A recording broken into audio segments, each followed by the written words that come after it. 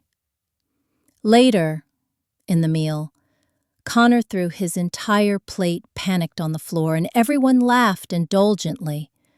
He's just exploring his world, Jessica explained, making no move to clean up the mess. The double standard was so blatant that even my usually diplomatic son noticed.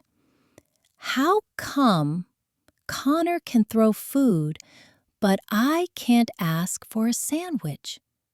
He whispered to me. I had no good answer for him. That week I found that someone had refluxed Mason and Lily's artwork from the refrigerator to make room for a printout of Connor's daycare schedule and several photos of him. When I asked about it, Jessica said she needed the whichever friends front and center and didn't think anyone would mind if she rearranged a few things.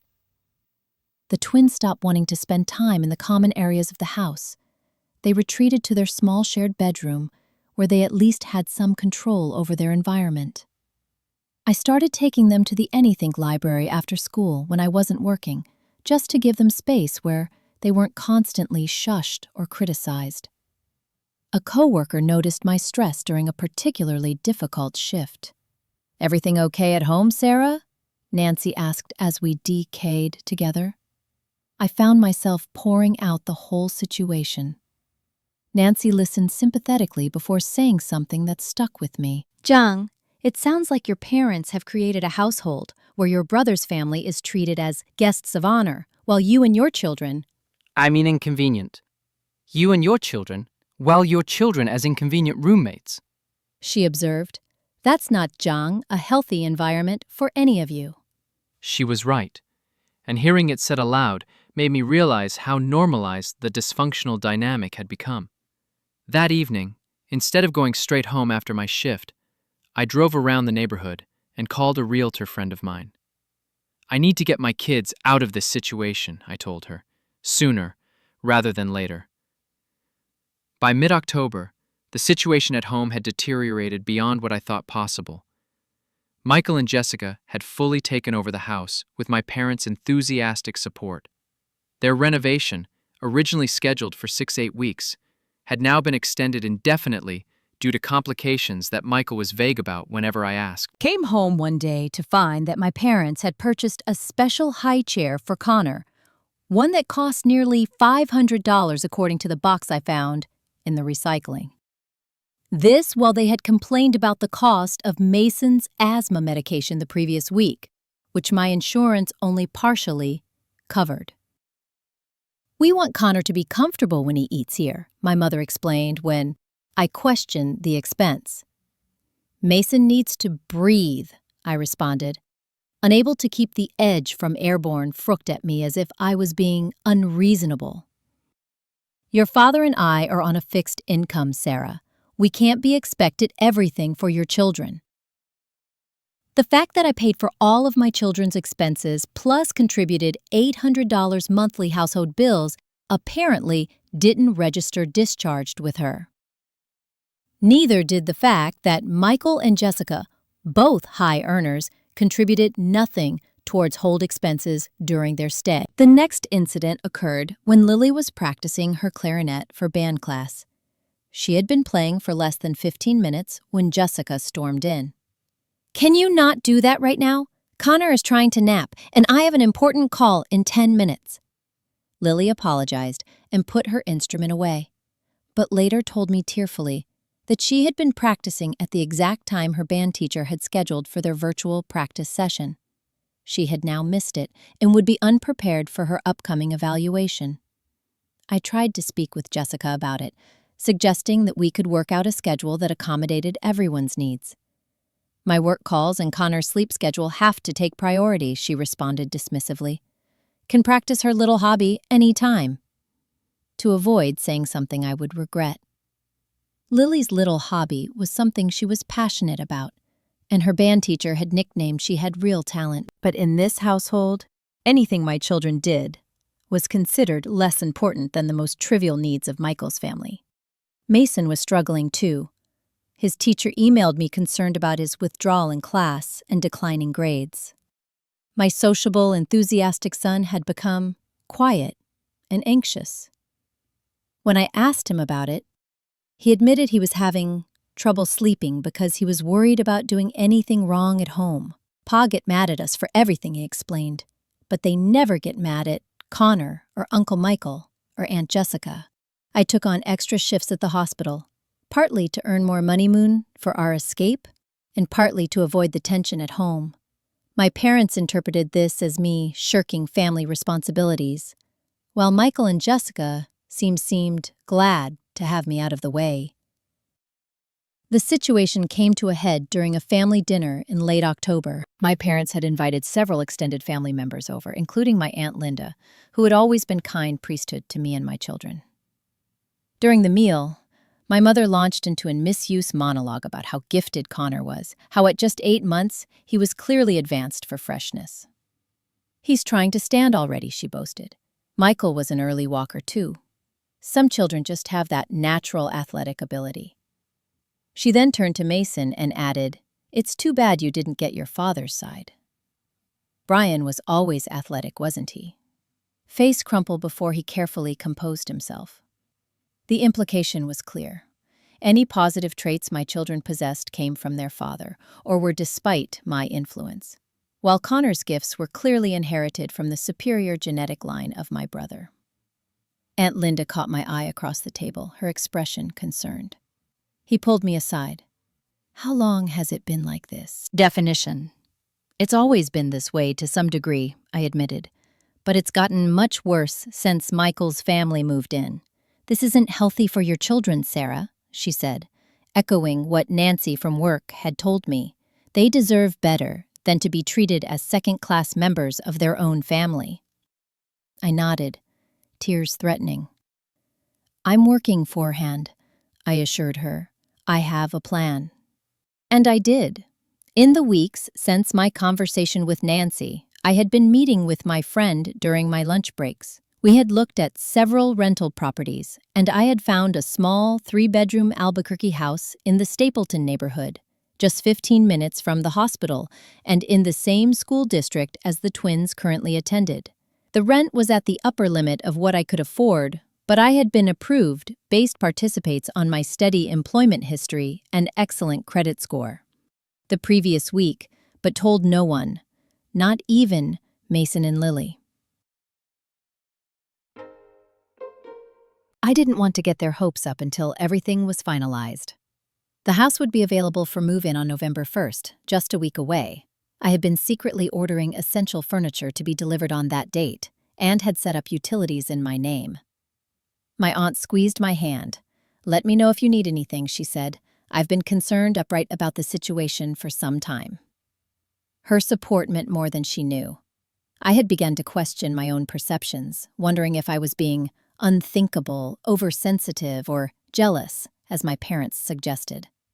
Having outside confirmation that the situation was as bad as I thought it was gave me the final push of confidence I needed. The next morning, I overheard Michael and my federally discussing more permanent arrangements. "Legalized Tractor says it could be another 3 months," Michael was saying, "and honestly, with the baby, it might make more sense to just stay through the holidays." "You know you're always welcome," my father replied warmly, "and never in a small Callan.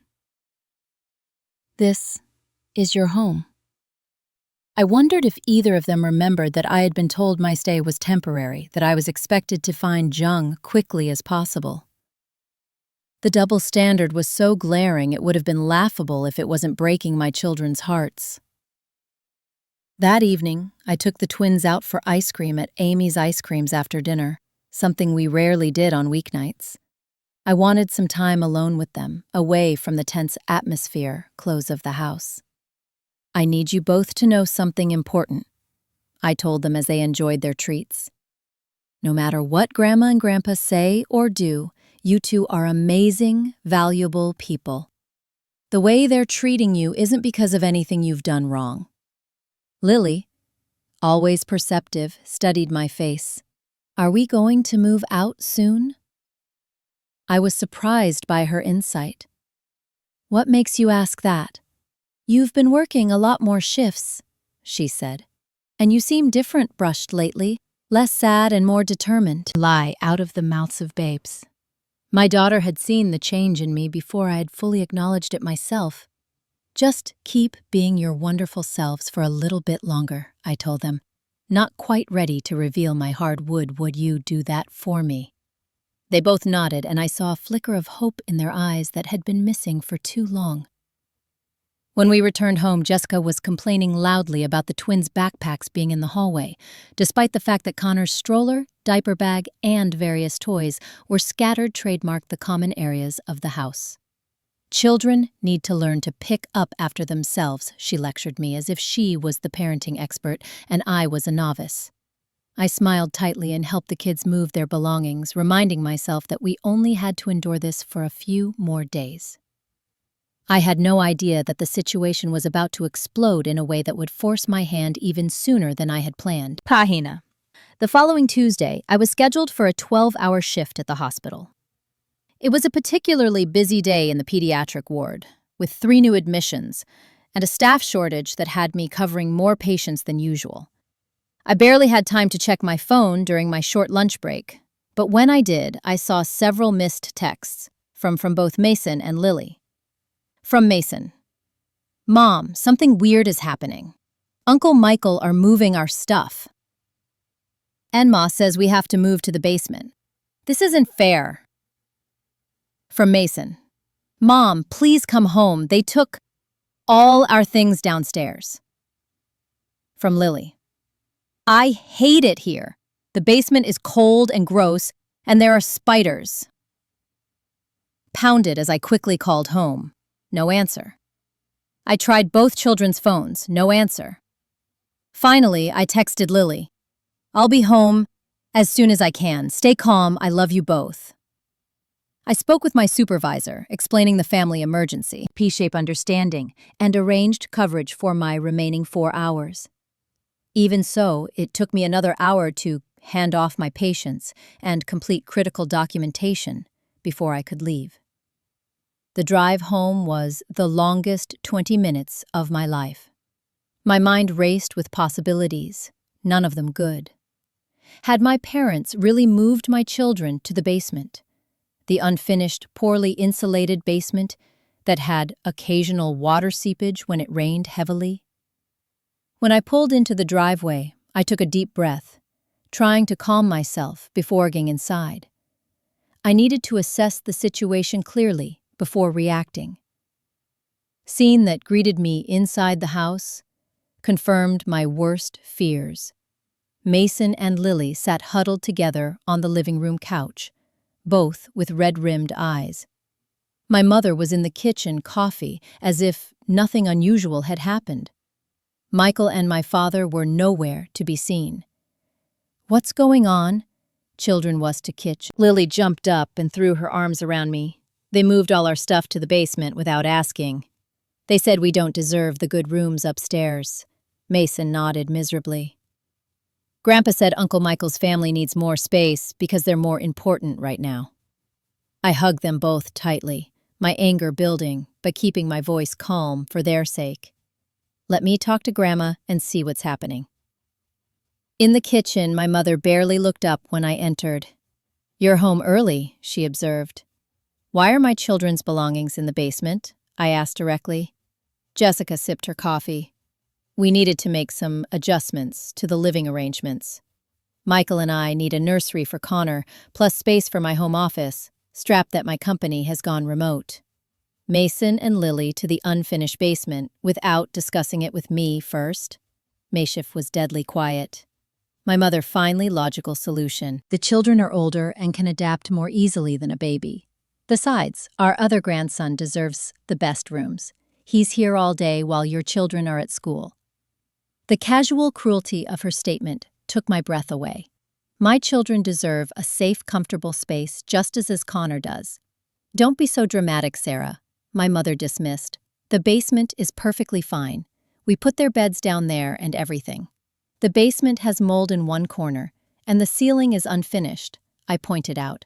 "Not to mention, there's only one small window that doesn't even open properly." "They'll manage," my mother said with finality. "Family means making sacrifices.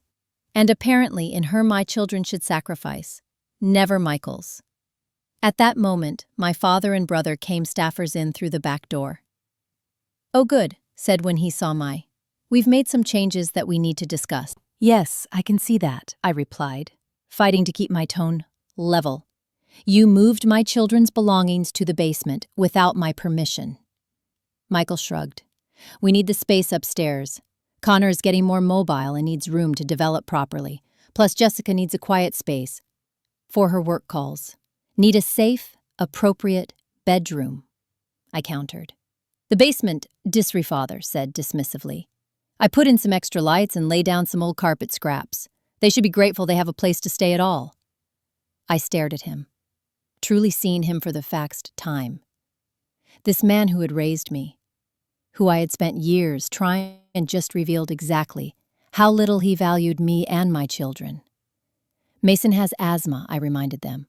"The basement is damp and has visible mold. It could trigger a serious attack." "You're overreacted with an eye prejudices.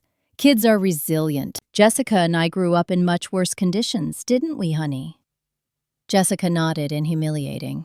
Though I happen to know she had grown up in a 5-bedroom house in Cherry Hills Village. I looked around at the 4 adults who had made this decision. None of them showed a hint of remorse or understanding. To them, this was perfectly reasonable. The Chayverd's child's family deserved the best, while my children deserved whatever scraps were left over. I walked back to the living room, where Mason and Lily waited anxiously. They looked up at me with such trust, such hope that I would fix this situation. In that moment, something crystallized within Souther me, a calm certainty about what needed to happen next. Sidewalks at them, a genuine smile despite the porn circumstances, and said 3 words that would change everything.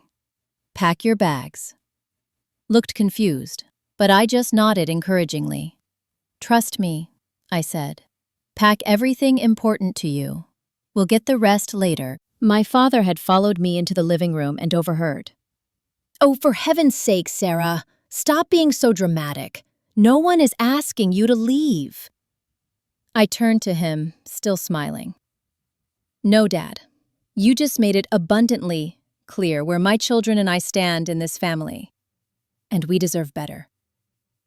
"What are you talking about?" my father sputtered, as Mason and Lily looked between us with wide eyes. Go on, kids, I said gently. Go pack your brush backpacks with your most important things. We'll come back for the rest tomorrow.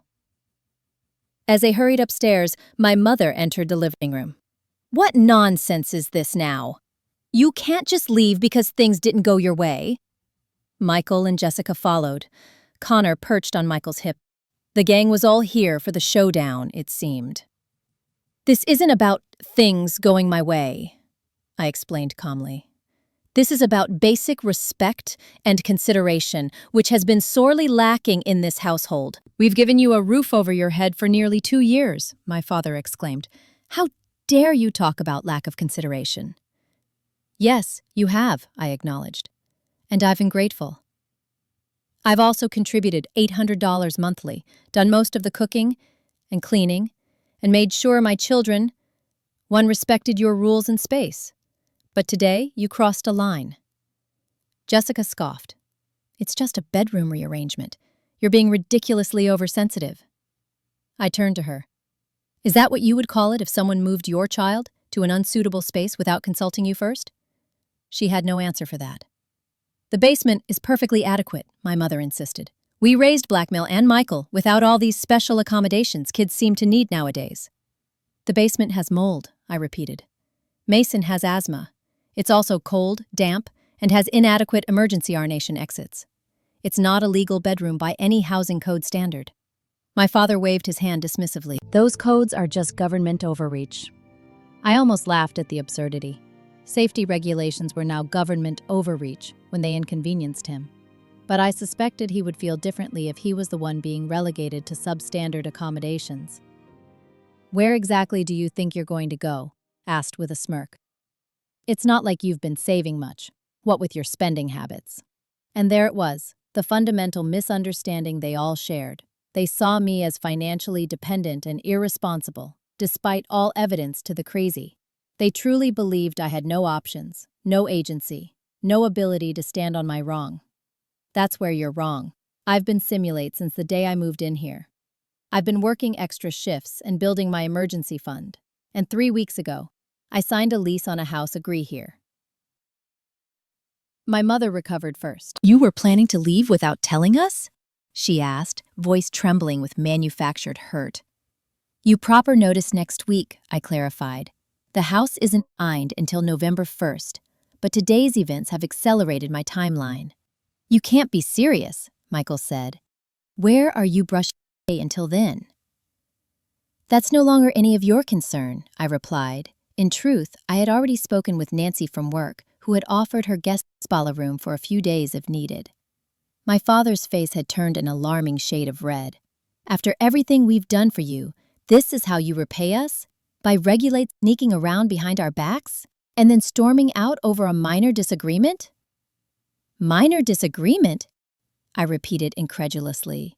You moved my children's belongings to an unsafe space without my knowledge or consent.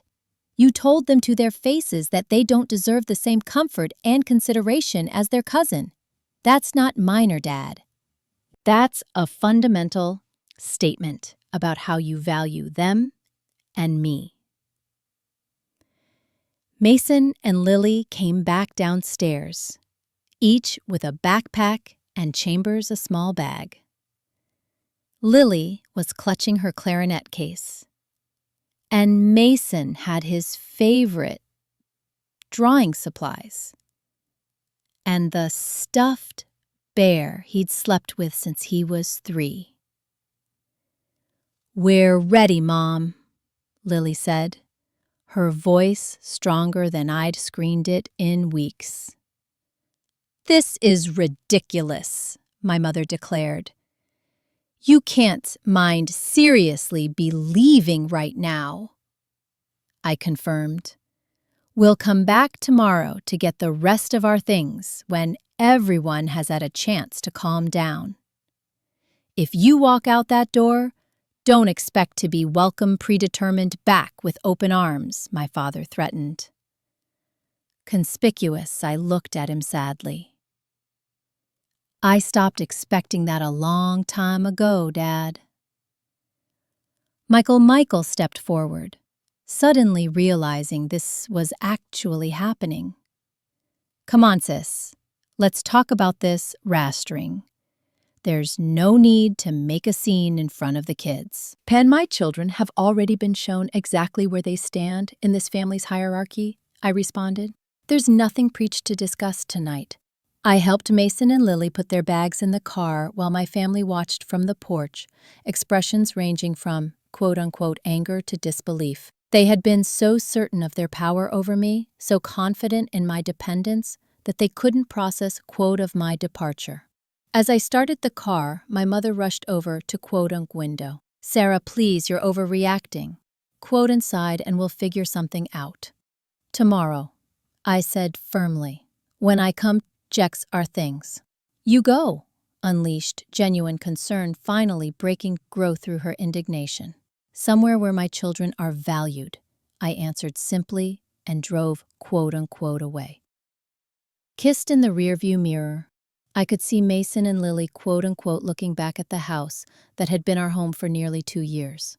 Not with sadness, I realized, but with relief. Are we really moving to our own house? Mason asked cautiously. Almost, I told him.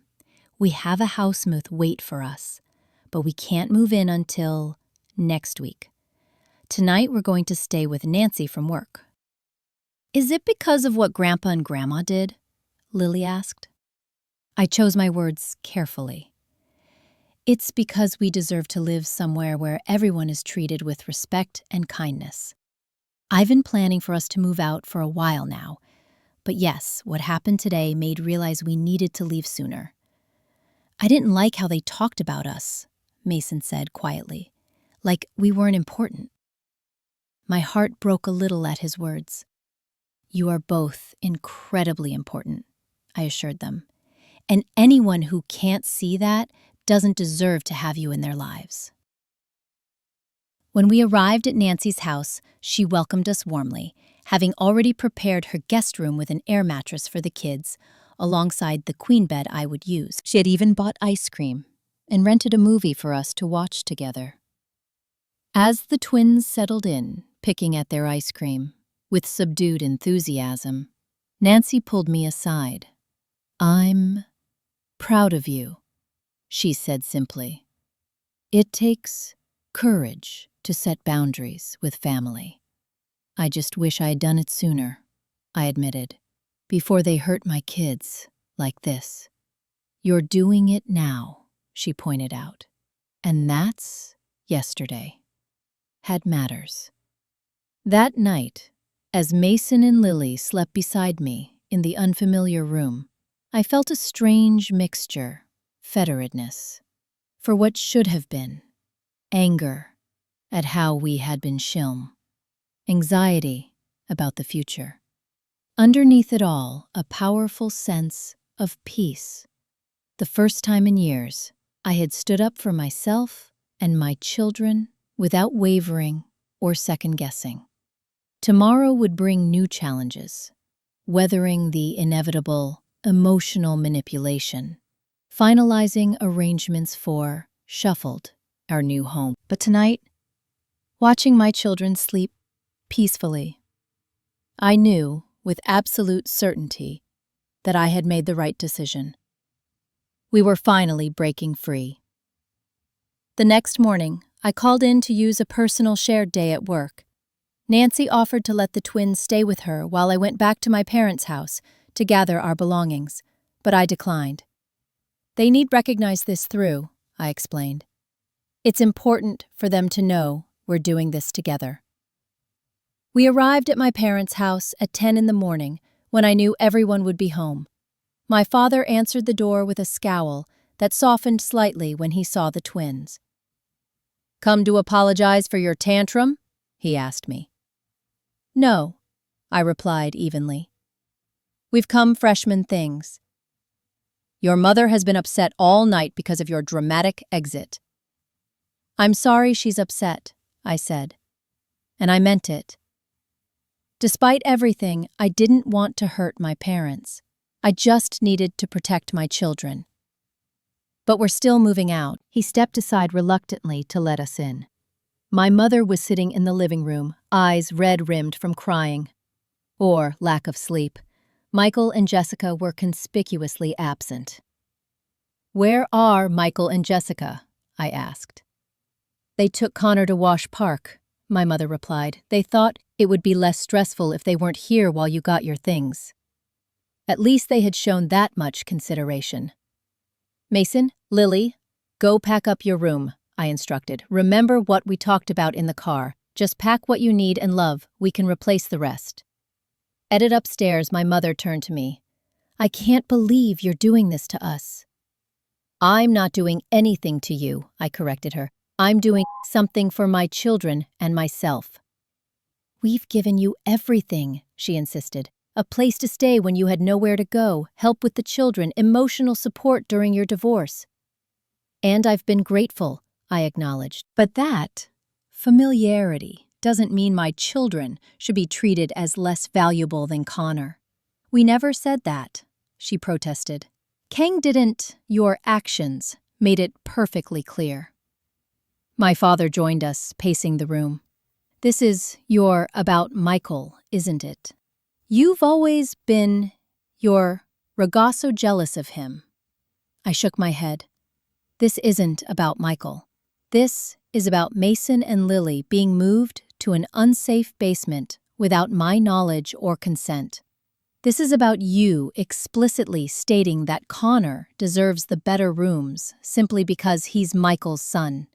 You're twisting our words," my mother accused. "Long-standing, you said, and I quote, 'Our other grandson deserves the best rooms.' What exactly did you mean by that, if not that my children deserve less?" She had no answer. Upstairs to help the twins pack their belongings. Most of their clothes fit into 2 large suitcases I had brought. Mason carefully wrapped his favorite books and the science kit he'd received for his birthday. Lily packed her sports equipment and the jewelry box her father had given her last Christmas. When we came back downstairs with the first load, my father was waiting by door. "Where exactly are you going?" he demanded. "This mysterious house you claim to have rented." "We're staying with a friend until our house is ready next week," I explained, though I didn't owe him this fingered information. "And how exactly do you plan to afford rent on a nurse's salary?" Satirically. The condescension in his tone made something snap inside me. I put down the bags I was carrying and faced him directly. "Dad, I make $75,000 a year as a pediatric alleviate nurse. I have excellent credit, minimal debt, and I've been saving systematically for nearly 2 years, providing for my family without your help." He genuinely surprised. It occurred to me that he had no idea what I earned or how I managed my finances. He had simply assumed I was struggling financially because that fit his narrative about me. "The rental market is extremely tight right now," my mother interjected. "How did you even find a place? I've been looking for months," I said. "I have friends and kissed connections. Just because I didn't tell you about my plans doesn't mean I didn't have them." We made several trips to load everything into my car. My parents watched silently, the reality of our departure, unmarried, finally sinking in. When we had packed everything we wanted to take, I did one final walkthrough to make sure we hadn't forgotten anything important. In the kitchen, I found my mother making coffee, her movements mechanical. "We're heading out now," I told her, teammates welling with tears. "I don't understand why you're doing this. We're family." "Yes, we are," I agreed, "and that's why this hurts so much. Family should make each other feel valued and respected. Mason and Lily haven't felt that here for a long time." "Bon, that's not true," she protested weakly. "Mom, yesterday you told them they didn't deserve the same quality of accommodations as their cousin. How do you think that made them feel?" She looked away. "We didn't mean it like that." "How else could you have meant it?" She had no answer. As we prepared to leave, my father made one last attempt. "This is a mistake, Sarah. You're letting your chitin get in the way of what's best for your children. No, Dad. For the first time in encompasses ing, what's best for incarcerine children, ahead of everything else, including your approval. Mason and Lily said stilted goodbyes to their grandparents. I could see they were conflicted, having been taught to respect Nicoren and love these people who had hurt them so casually. As we drove away, Lily asked, "Will we ever see Grandma Yi and Grandpa again?" Youred her. "But things will be different. We'll visit on our terms when we're treated with respect." The next few days at Nancy's house were peaceful. The twins seemed lighter, joking and playing in ways I hadn't seen in months. I took a day off to finalize details for our new home, meeting with the landlord Farrell to get the keys early so we could move in our belongings before the official lease start date. The house was small but perfect for us. 3 bedrooms, a tiny backyard, and a kitchen with lots of natural light. It was within our school district, so the twins wouldn't have to moving, and close enough to the hospital would actually be shorter than from my parents' house. On Friday, we moved in our belongings. Nancy and several other co-workers came to help, turning what could have been a stressful day into something that felt like a celebration. By evening, the beds were set up, the kitchen was functional, and the living room had enough pulled furniture for us to sit comfortably. The night after we had ordered pizza, and the twins had gone to bed in their own rooms for the first time in nearly 2 years, I sat alone in my new living room and finally let myself cry. Not from sadness, though there was some of that, but from relief and a bittersweet sense of accomplishment. My phone had been buzzing with messages from my parents all day, ranging from angry accusations to tearful pleas to come home. I had responded only once, to let them know we were safe and settled and that I would contact them when I was ready to talk further. The following Monday, my parents showed up unannounced, unthinkable at our new house. I had just returned from dropping the twins at school and was preparing to leave for my shift. "Windshield behind our address?" I asked, as I reluctantly invited them in. "Your Aunt Linda told us," my father admitted. "She thought we should try to reconcile." I made them coffee, watching as they surveyed our modest but comfortable new home. "Be smaller than I expected," my mother commented. "It's a 3 of us," I replied. "Sarah, we want you to come home," my father said, getting straight to the point. "This has gone on long enough." "This is our home now," I said firmly. "But the children trailed their grandparents," my mother insisted, "and they're all uncle and cousin." "What they need is to be treated with respect and love," I countered. "When you can provide that consistently, you're welcome to be part shortcomings." "We've always loved them," my mother protested. "Love isn't just a feeling, Mom. It's how you treat people. It's the choices you make that show what you truly value." They stayed for nearly an hour, cycling through guilt trips, appeals to family unity, and finally, grudging acknowledgement that perhaps they had been insensitive. "We didn't realize how it looked from your perspective," my father conceded. "We just thought we were helping Michael and Jessica through a difficult time." "Okay, and I understand that," I said. "But you helped them at the expense of my children's well-being and safety. That's something I can't overlook." When they left, we had reached a tentative restless they would respect our new living situation, and we would visit for Sunday trimmed dinner in 2 weeks. It was a small step, but it was something. Over the next several weeks, news of our departure spread through the extended family, having witnessed the favoritism firsthand at various family gatherings. Aunt Linda, in particular, became a regular visitor, bringing homemade cookies and genuine interest in the twins' lives. At work, I received an unexpected telephone, a promotion to charge nurse on the pediatric floor with a significant salary increase. The hours would be more regular, with fewer overnight shifts, giving me more time with Mason and Lily. Meanwhile, I heard through the family grapevine that Michael and Jessica were having difficulties. Without me there to help with household chores and childcare in a pinch, they were finding it challenging to responsibilities. My mother, now in her mid-60s, was tired from trying to keep up with an active baby while also maintaining the house without my assistance. It attended that Sunday dinner 2 weeks later. The atmosphere was strained, but civil. Michael and Jessica were notably less smug, perhaps finally realizing presumption had actually made their lives easier in ways they had taken for granted. Most importantly, Mason and Lily were happier than I had seen them in years. Mason's teacher reported that his focus and participation had improved dramatically, and Lily was thriving in her clarinet lessons, practicing daily in her own stateroom without fear of being shushed or criticized. Wilding as I tucked Lily into bed, she said something that confirmed I had made the right decision. "I like our house, Mom," she said sleepily. "I feel, breathe, here." Out of all the validation I could have received, my daughter's simple statement, Sim, meant the most.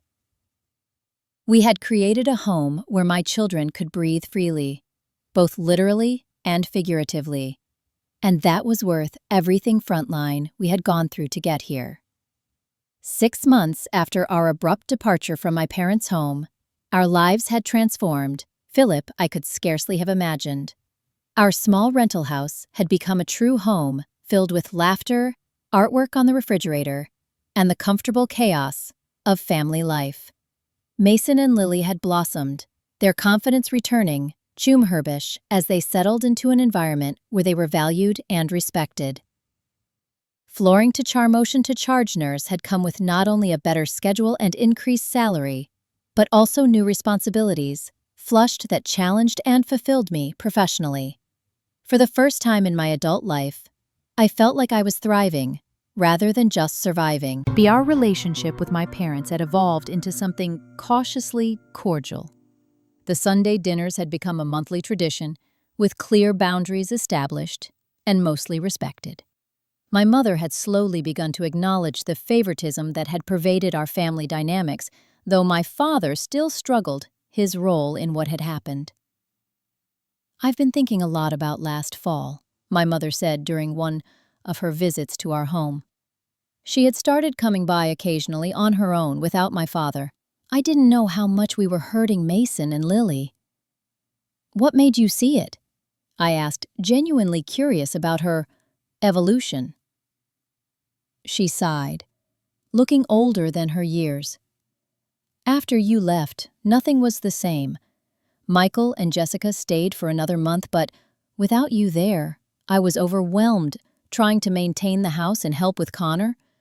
I started to realize how much you had been doing, how much I had taken you for granted." Pan. It was the closest thing to an apology I had received, and I accepted it as such. And then she continued. "Michael and Jessica started arguing all the time about childcare, about the renovation that never seemed to end, about money. They moved back Christmas even though the work wasn't finished. Wasn't surprised. Michael's presented a united front in public, but I had glimpsed cracks relationship. Without the buffer of my parents' constant approval and my practical support, those cracks had apparently widened." I asked, more out of politeness than misused genuine concern. "Couples counseling," my mother admitted. "Your friends, it's nonsense, but I think it might help them. Jessica went back to work full-time, and they're struggling with the childcare arrangements." I nodded, feeling a twinge of sympathy.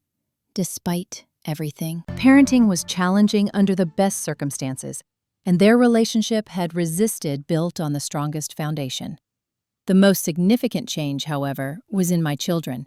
Mason's anxiety had all but disappeared, and his natural creativity had reemerged. He had joined an after-school art program and was thriving under the mentorship of a patient teacher who recognized his talent. Lily had made the advanced band at school and was talking about trying out for the soccer team in the spring. As we sat together working on a puzzle, a quiet family ritual we had established in our new home, Lily broached the subject of her grandparents. "Mom, why do you think Grandma and Grandpa treated us differently than Connor?" she asked carefully. fitting a piece into place. I considered my response carefully. I think people sometimes have fixed ideas about others that make it hard for them to see clearly. Grand and Grandpa always saw Uncle Michael as special and deserving of extra attention. When he had Connor, they transferred those feelings to him. But we're their grandchildren too, Mason pointed out. Yes, you are, I agreed. And they do love Amber. They just didn't know how to show it equally or fairly. Is that why we left? Chronological asked. Because they weren't fair? We left because everyone deserves to be treated with respect and kindness, I explained. When that wasn't happening, we needed to create our own foreground space where we could all thrive. Mason nodded thoughtfully. I like it better here anyway. At Grandma and Grandpa's house, I always felt like I was in the way. You were never in the way here, I assured him. This is your home, and you belong here exactly as you are. The conversation shifted to other topics, but I was struck by how maturely, unregistered processing what had happened. Children were remarkably resilient when given safety, consistency, and honest communication. In April, an unexpected opportunity inaccurate. A small 3-bedroom house in our neighborhood went up for sale, priced just within my reach, thanks to my promotion and careful saving. After consulting with a mortgage broker and reviewing my finances, I made an offer. To my surprise, it was accepted. Becoming a homeowner had been a distant dream when we left my parents' house, something I hoped for in the nebulous future. Now, less than a year later, it was becoming reality. The house needed some cosmetic updates, but was structurally sound and in a great location. Most importantly, it would be ours. When I shareborn with the twins, their excitement was contagious. They immediately began planning how they would decorate their rooms, what color we should paint butterflies, where we would plant a garden backyard. Can we get a dog once we move in? Mason asked hopefully. We'll see, I replied, not ready to commit, but warming to the idea. A dog would complete our little family in many ways. The process of buying the house brought my father back into our lives in an unexpected way. Despite our still strained relationship, he had experience with home buying and offered to look over the inspection report with me. The roof has at least 5 years left, he said as we sat at my kitchen table reviewing the documents. But you'll want to budget for replacing the water heater sooner rather than later. His practical advice was helpful, and I appreciated that he quit effort to support me without controlling or criticizing my decisions. It was a small but significant shift in our dynamic. I'm proud of you, Sarah, he said unexpectedly as Adette was leaving. Buying a house on your own is no small accomplishment. The words I had longed to hear for most of my life caught me off guard. Thank you, Dad, I managed to reply. I know I haven't always been fair, he continued haltingly. Your Moper and I have been talking a lot about how we handled things. I can't change the past, but I'd like to do better going forward. Blackmail. It wasn't a full apology, but coming from my proud, stubborn father, it was monumental. I'd like that too, I told him honestly. The day we closed on the house, Mason and Lily were in school. I signed the papers alone, but took a photo of the keys to show them when they got home. As I stood in the empty living room of our new house, my house, I felt a surge of emotion so powerful it brought tears to my eyes. 2 years ago, I had been a newly divorced, unmarried mother, uncertain about my future, and dependent on my parents' conditional support. Now I was a homeowner, advancing in my career and most importantly, providing my children with the stable, loving home they deserved. The journey had been painful at times, forcing me to confront hard truths about my family and myself. I had to learn that setting boundaries wasn't selfish, but necessary. That standing up for my children meant sometimes walking away from toxic situations, and that my worth wasn't determined by others' perceptions. We moved into our new home on a sunny Saturday in May, with help from friends, colleagues, and yes, even my parents. The atmosphere was celebratory as we arranged furniture, unpacked boxes, and ordered pizza from Bojo's for everyone who had helped. By evening, when only my parents remained, we sat together on my new pressures, watching Mason and Lily explore the yard. "This is a good home," my mother said quietly. "You've done well, Sarah." "Thank you," I replied, accepting the compliment without qualification or doubt. As the sun set over the Denver skyline, painting the mountains in days of pink and gold, I reflected on the journey that had brought us here. The pain of that October day, when my children had been deemed less worthy than their cousin, had transformed into the catalyst for positive change. Sometimes the greatest betrayals lead to the most necessary departures. What had seemed like an ending, the day we packed our bags and left my parents' house, had actually been a beginning. A beginning of self-respect, of true independence, of showing my children what tragedies meant to stand up for yourself and for those you love. Family, I had learned, wasn't just about blood or obligation. It was about mutual respect, consistent kindness, and the choice to value each person for who they truly were. My children and I had created our own family unit, strong and supportive, and we had opened our circle to include those who treated us with the dignity we deserved. As I tucked the twins into bed that night in their very own rooms in our very own house, I felt a deep sense of peace. We had come through the storm and found ourselves on solid ground at last. Have you ever had to make a difficult decision to protect your family's well-being? I'd love to hear your stories in the comments below. If this resonated with you, please give this video a semantics up and subscribe to hear more real-life stories of overcoming family challenges.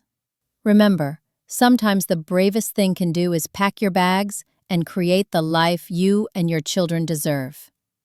Thank you for listening, and may you always find the courage to stand up for what's right, especially when it's difficult.